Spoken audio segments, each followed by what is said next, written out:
श्रीरामपूर शहरातून एक मोठी बातमी समोर येत आहे. ज्या लॉजच्या नावाखाली अनैतिक धंदे सुरू असलेल्या आदर्श लॉजवर आता प्रशासनाने हातोडा चालवला आहे. शहरातील रंगोली रोडवर असलेल्या आदर्श लॉजमध्ये देहविक्रय व्यवसाय सुरू असल्याची गोपनीय माहिती अप्पर पोलीस अधीक्षक सोमनाथ वागचौरे यांना मिळाली होती.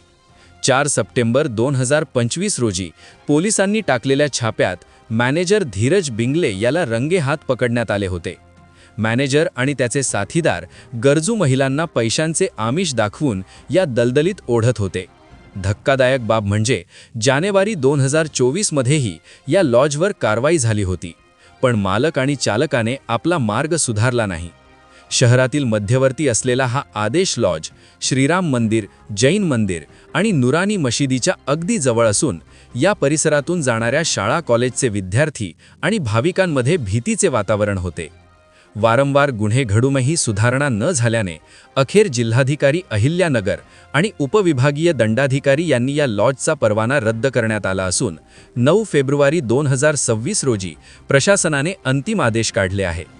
त्यामुळे आता हा आदर्श लॉज पुढील 1 वर्षासाठी पूर्णपणे सील करण्यात आले आहे. तसेच 7 दिवसांच्या आत लॉजचा ताबा घेण्याचे आदेश देण्यात आले असून पोलीस अधीक्षक सोमनाथ घारगे आणि त्यांच्या पथकाने ही मोठी कारवाई करून गुन्हेगारांना सज्जड दम दिला आहे. याविषयी एस न्यूज मराठी वाहिनीने घेतलेला स्पेशल रिपोर्ट.